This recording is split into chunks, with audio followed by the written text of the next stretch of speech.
नमस्कार दोस्तों।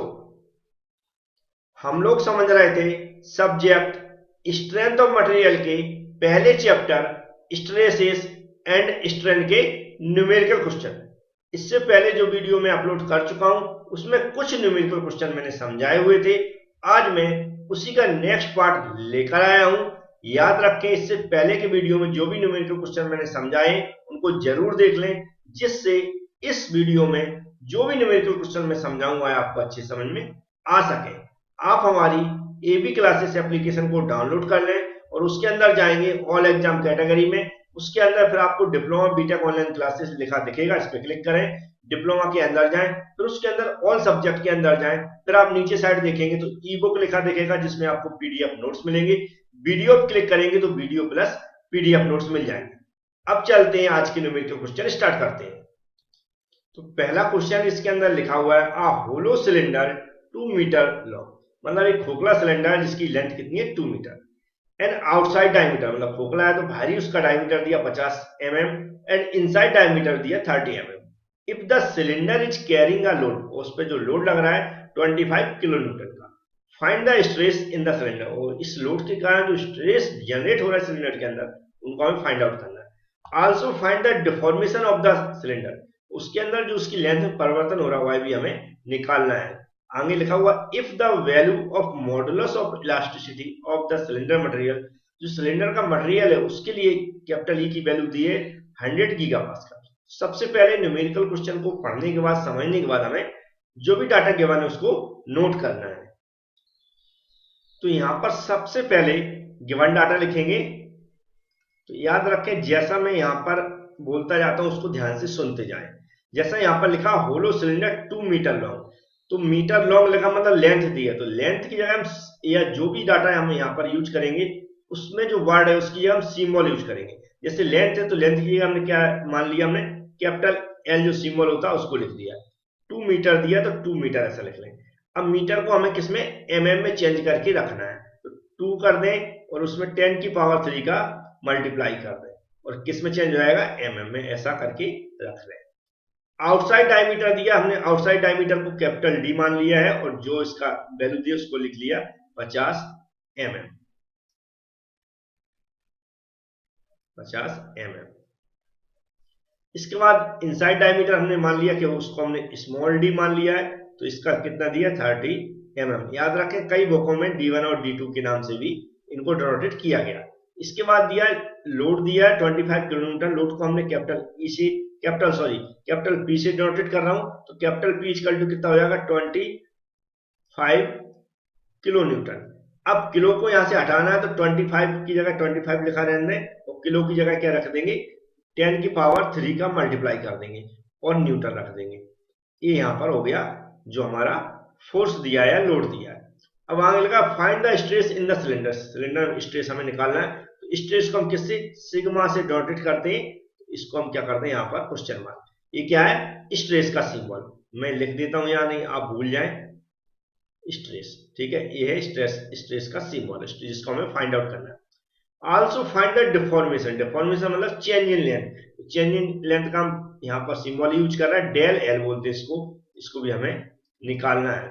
जो मटेरियल के लिए क्या दिया हुआ है मॉडुलस ऑफ इलास्टिसिटी या फिर एंग मॉडुलस, उसको हम किससे कैपिटल ई से डिनोटेड करते हैं, तो कैपिटल ई लिख दें और कितना दिया इक्वल टू 100 गीगा पास्कल।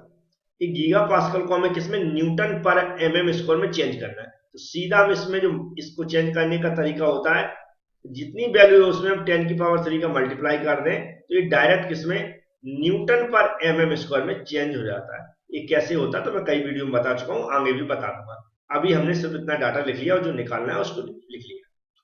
अब हमें जो निकालना है तो फर्स्ट हम जैसे हमेशा लिखते हैं उसको लिख के रख लें। हमें पहला क्या निकालना है स्ट्रेस, ऐसा लिखें अच्छे से साफ सुथरा स्ट्रेस, और इसको जो सिंबल है उसको भी यहां पर लिख लें और इसका जो फॉर्मूला होता है उसको भी लिख लें। स्ट्रेस इक्वल टू क्या होता है फोर्स, फोर्स हमने किससे डिनोटेड किया पी से, फोर्स अपॉन एरिया, और इसको हम किससे डिनोट करते हैं ए से। अब यहां पर हम देख रहे हैं ये जो पी है, पी की वैल्यू दी गई है 25 इंटू 10 की पावर 3, लेकिन एरिया की वैल्यू नहीं दी है। तो एरिया हमें कैलकुलेट करना पड़ेगा। क्या एरिया कैलकुलेट करना पड़ेगा। यहाँ पर होलो सिलेंडर है, मतलब सर्कुलर सिलेंडर है, तो जो एरिया होगा वो हम निकाल के यहाँ पर रख देते हैं। कहाँ पर, यहीं पर रख लेते हैं। तो ए एरिया इक्वल टू क्या हो जाएगा, pi by 4 into capital D की पावर, सॉरी कैपिटल डी की D square minus small D square, क्योंकि ये होलो सिलेंडर है तो क्या होगा, डी स्क्वायर कैपिटल मतलब बाहरी डायमीटर माइनस इनसाइड डायमीटर। अब इसमें वैल्यू पुट कर देते हैं, पाई बाई 4 हो जाएगा यहाँ पर, इंटू ब्रैकेट के अंदर तो आउटसाइड डायमीटर कितना दिया है, 50 दिया हुआ है, उसका स्क्वायर चढ़ा दें, माइनस इनसाइड डायमीटर 30 दिया हुआ है, इसका स्क्वायर चढ़ा दें। इसको और सिंप्लीफाई करें तो पाई बाई 4 लिख दें यहाँ पर, और ये इसका कितना हो जाएगा, लगभग 25 और 00 हो जाएगा, माइनस इसका कितना हो जाएगा 9 और 00 900, तो मेरी कैलकुलेशन के अकॉर्डिंग। अब इसको हम कैलकुलेट करेंगे एक बार में, तो ए इक्वल टू आप सीधा कैलकुलेट करके ऐसे रखेंगे, इसमें से इसको माइनस करें, फिर जो वैल्यू आएगी शिफ्ट दबा के पाई लाएं, पाई के बाद ट्रिपल दबाएं, जो वैल्यू आएगी तो उसमें 4 का डिवाइड कर देंगे। तो 4 का डिवाइड करने के बाद जो मेरी वैल्यू आ रही है वह मैं बता देता हूं, वह आ रही 1256.63, और एरिया की यूनिट क्या होती है, mm स्क्वायर, तो उसको भी आपको लिखना है। अब एरिया आ गया हमारे पास, और हमारे पास जो फोर्स ऑलरेडी दिया है तो हम इसमें रख के इसकी वैल्यू निकाल सकते हैं। फोर्स की जगह हम कितना रखेंगे, 25 इंटू 10 की पावर 3 बटे में हम क्या रखेंगे, एरिया की जो वैल्यू है निकाली, कितनी निकाली, 1256.63। अब इसको हमें कैलकुलेट करना है, तो कैलकुलेट करने के लिए कैलकुलेटर से एक ही बार में कैलकुलेट हो जाएगी। 25 में मल्टीप्लाई करें 10 की पावर 3 की, जो वैल्यू आए उसमें सीधा नीचे वाली वैल्यू का डिवाइड कर दें 1256.63 का। जो मेरा आंसर आ रहा है जो कैलकुलेट करने के बाद, वह आ रहा है 19.9 न्यूटन पर mm स्क्वायर, क्योंकि एरिया को हमने mm स्क्वायर में लिया है और जो हमारा फोर्स है या लोड है उसको हमने न्यूटन में लिया है। इसको और आगे चेंज करना है तो हम जानते हैं कि जो न्यूटन पर mm स्क्वायर होता है वह मेगा पास्कल के बराबर होता है, तो इसको हम कैसा लिख सकते हैं, सेम की सेम वैल्यू मेगा पास्कल। तो ये हमारा क्या आ गया, स्ट्रेस की वैल्यू आ गई। दूसरा हमें क्या फाइंड आउट करना है, यहां पर हमने लिख रखा था उसको मैं बता देता हूं, चेंज इन लेंथ, जो कि यहां पर लिखा है चेंज इन लेंथ। आप लोग इसका फॉर्मूला जानते होंगे, तो सेकंड ऐसा नंबर डालना है और लिखें change in length. Change in length निकालने से पहले जरूर पूरी लाइन लिखें, चेंज इन लेंथ जो भी आप निकाल रहे हैं, और उसका ब्रैकेट में सिंबल लिख दें, इससे आगे कंफर्म रहे कि हम कि इस सिंबल का किसके लिए यूज कर रहे हैं। चेंज इन लेंथ का जो फॉर्मूला होता है, पहले भी कई बार पिछले न्यूमेरिकल में अच्छे समझा चुका हूं, ये होता है force into length upon area into modulus of elasticity. याद रखें फॉर्मूला जो बनता है वह कहां से बनता है, जो हमारा हुक्स लॉ होता है, capital E equal to stress upon strain. Stress की जो फॉर्मूला पुट कर देते हैं और स्ट्रेन का फॉर्मूला पुट कर देते हैं, उससे हम जब पूरा डेरिवेशन करते हैं तो डेल एल इक्वल टू निकलता है P इंटू एल अपॉन ए इंटू ई। डेल एल क्या होगा, चेंज इन लेंथ, और इसमें हम जो वैल्यू पुट करेंगे तो P की वैल्यू जो एक्चुअल फोर्स दिया उसी को रखेंगे, तो कितना दिया 25 इंटू 10 की पावर 3, लेंथ जो भी दी है यहाँ पर कितनी दी है 2 इंटू 10 की पावर 3, तो उसको रख देंगे 2 इंटू 10 की पावर 3 वटे एरिया हमने कितना निकाला 1256.63। ई की वैल्यू क्या है यहाँ पर 100 इंटू 10 की पावर 3, कितनी है 100 इंटू 10 की पावर 3। अब इसको कैलकुलेट किया मैंने, तो मैंने क्या इसको 2 या 3 स्टेप में सॉल्व करना चाहिए, नहीं तो आंसर गलत हो जाता है। इसको जो ऊपर वाली वैल्यू को हमने सॉल्व किया सीधा कैलकुलेटर से, तो उसको कैलकुलेट करके मैंने रखा है, तो यहाँ पर रखा है कितनी वैल्यू आई ऊपर की, नीचे की जो वैल्यू आई वह आई है 1256.6300। आप भी इसको कैलकुलेट करके देख सकते हैं। अब इसको हमने क्या किया, इसको इसमें डिवाइड किया, तो डेल एल इक्वल टू जो हमारी वैल्यू निकाली हुआ आ रही 0.4 mm। सिंपल न्यूमेरिकल था, समझ में आ गया हुआ है।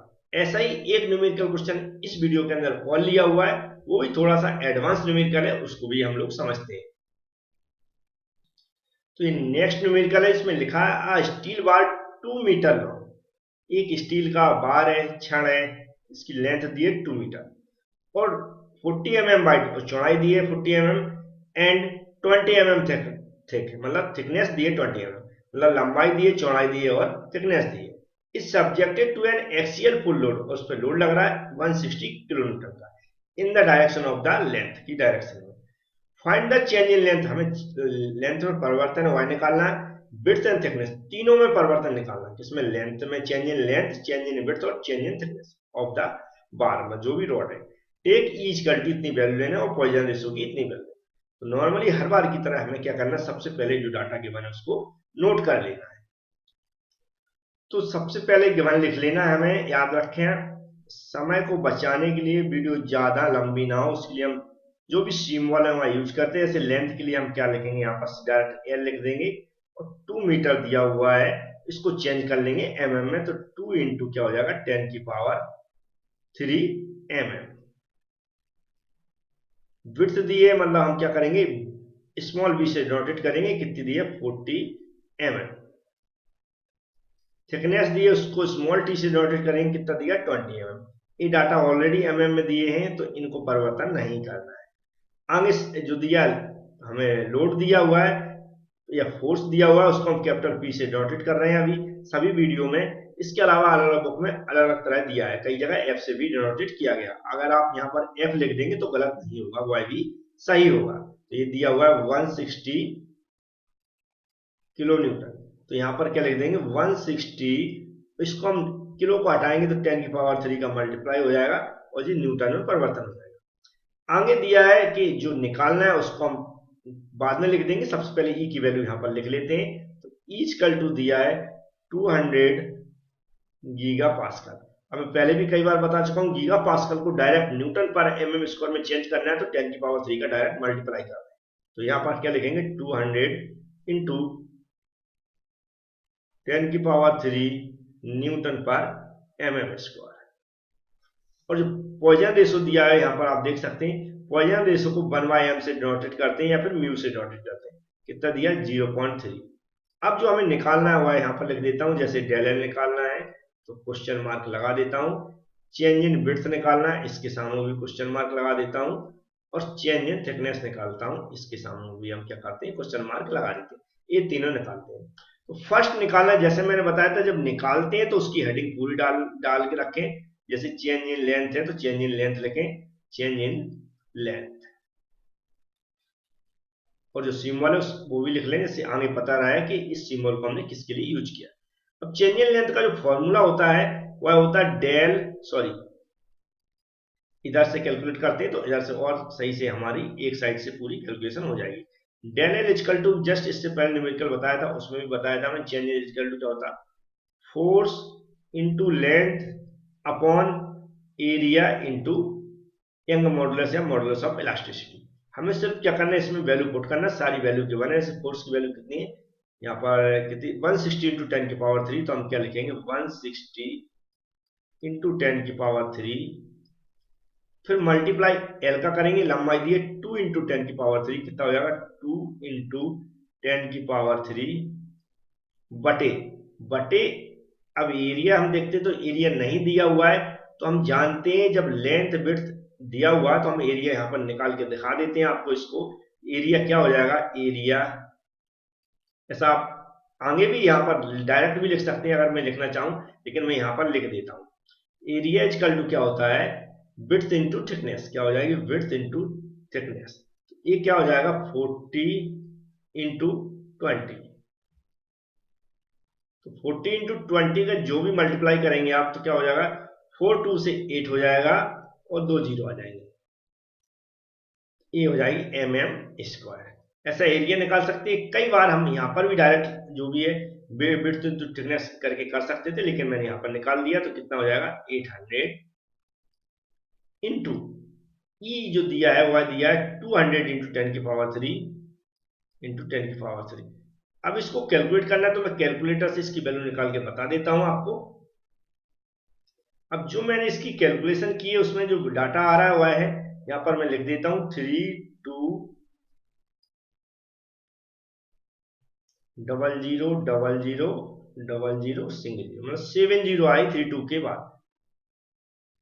ऐसा आप भी कैलकुलेट करके रखें, एक ही बार में वैल्यू निकालने की कोशिश ना करें। नीचे की जो वैल्यू आ रही है वो आ रही 16 और 7 जीरो, 1 2 3 4 5 6 7, टोटल सभी जीरो से एक दूसरे से सब कट जाएंगे, तो जो वैल्यू आएगी किसकी, डेल एल की, वह आप यहाँ पर देखेंगे तो इससे 2 बार डिवाइड होगा तो 2 mm आ जाएगा, मतलब 2 mm हमने चेंज इन लेंथ निकाली। सेकेंड हमें क्या निकालना, चेंज इन विड्थ। तो अच्छी से जैसे मैंने बताया हेडिंग डालें चेंज इन विड्थ और ब्रैकेट में उसका सिंबल लिख दें चेंज इन विड्थ। अब इसका जो फॉर्मूला बनता है मेरे अकॉर्डिंग जो मैंने बना लिया फॉर्मूला, वैसे बुकों में अलग अलग तरह से दिया होगा। चेंज इन विड्थ का जो मैंने फॉर्मूला बनाया हुआ ध्यान से सुन लें, पॉइजन रेशो, क्या लिखेंगे यहाँ पर, Poisson ratio into linear strength, क्या होता है, लीनियर स्ट्रेंथ इनटू विड्थ, जो भी हम निकाला, जैसे यहाँ पर क्या लगा चेंज इन विड्थ निकाला तो विड्थ लिख देंगे। अब इसको हम और सिंप्लीफाई करें तो पॉइजन रेशो किससे डिनोट करते हैं हम, 1/m से। तो जो लीनियर स्ट्रेन होती है, जो लीनियर स्ट्रेन यहाँ पर लिखी है, वह होता है change in length upon original length. क्या होता है linear strain, change in length upon original length, और जो विड्थ है वो इसको हमने b से डिनोटेट किया हुआ है। अब सिर्फ हमें क्या करना, सारी वैल्यू पुट करना, जैसे कि पॉइजन रेशो की वैल्यू 0.3 दी है, 0.3 रख लें, इनटू चेंज इन लेंथ हमने अभी निकाला, कितना निकाला, 2 mm निकाला तो 2 रख दें, बटे में जो लेंथ कितनी है 2 × 10⁻3, यहाँ रख दें 2 × 10⁻3 मल्टीप्लाई बी है, बी आप देखेंगे यहाँ पर दिया 40 दिया तो 40 रख दें। अब इसको हम कैलकुलेट करेंगे तो हम सबसे पहले ऊपर की वैल्यू कैलकुलेट करके रख लें। तो जो मैंने ऊपर की वैल्यू कैलकुलेट की है वह आ रही 24, बटे में जो वैल्यू आ रही है वह आ रही 2000। अब इसको इसमें डिवाइड किया मैंने, तो जो आंसर निकल रहा है वह निकल रहा है 0.012 mm। तो ये हमारी क्या आ जाएगी, चेंज इन विड्थ। तो ये भी आपको मिल गई होगी और ये चेंज इन लेंथ। अब हमारे पास क्या बचा निकालने को, चेंज इन थिकनेस। तो इसको भी हम यहीं पर निकाल के दिखाएंगे, इससे आपको एक ही बार में सब कुछ दिखे। हम क्या निकालेंगे, change in thickness, change in thickness. जैसा मैंने बताया इसकी हेडिंग जरूर डालें, जो भी निकालना है चेंज इन थिकनेस को डेल टी से डॉट करेंगे, डेल टी। अब डेल टी इक्वल टू क्या हो जाएगा, पॉइजन रेशो, क्या होगा, पॉइजन रेशो। पॉइजन रेशो को मैं डायरेक्ट सिंबल यूज कर रहा हूं, 1/m हो जाएगा पॉइजन रेशो। और लीनियर स्ट्रेंथ फॉर्मूला यही होगा चेंज इन थिकनेस के लिए, पहले क्या लिखेंगे, पॉइजन रेशो, फिर लिखेंगे लीनियर स्ट्रेंथ। तो लीनियर स्ट्रेंथ का क्या हो जाएगा, डेल एल बटे एल, इनटू विड्थ की जगह यहां पर क्या हो जाएगा, थिकनेस हो जाएगी, क्या हो जाएगी, थिकनेस, थिकनेस मतलब टी ओनली। क्या लिखा मैंने फॉर्मूले को, Poisson ratio into linear strength into thickness. अब सभी की वैल्यू रखना है हमें, तो पॉइजन रेशो को कितनी दी है, 0.3 दी है। ये जो change in length upon L, तो 2 हमने चेंज इन लेंथ निकाली थी, एल की अभी वैल्यू फिर से रख रहा हूं मैं, जो अभी ऑलरेडी रखी थी, 2 × 10⁻3। थिकनेस की क्वेश्चन में दी है 20 दी है। अब हमें इसको सॉल्व करना है, जो मैंने कैलकुलेशन करके रखी है उसको मैं बता देता हूं। इसकी जो ऊपर ऊपर कैलकुलेशन आएगी वो आएगी 2 आएगी, और नीचे की क्या रख देंगे हम, 2,000। इसका इसमें डिवाइड करेंगे तो आंसर जो आ रहा है वह आ रहा है 0.006 mm, ये भी mm है। तो ये तीन जो वैल्यू निकाली थी तीनों मैंने निकाल के दिखा दी। ये जो फॉर्मूला मैंने नया जनरेट किया किसके लिए, चेंज इन विड्थ निकालने के लिए और चेंज इन थिकनेस निकालने के लिए। तो इसको और भी न्यूमेरिकल्स में करवाऊंगा, उसमें रिपीट करूंगा तो आपको याद हो जाएगा। थैंक यू फ्रेंड्स वीडियो देखने के लिए।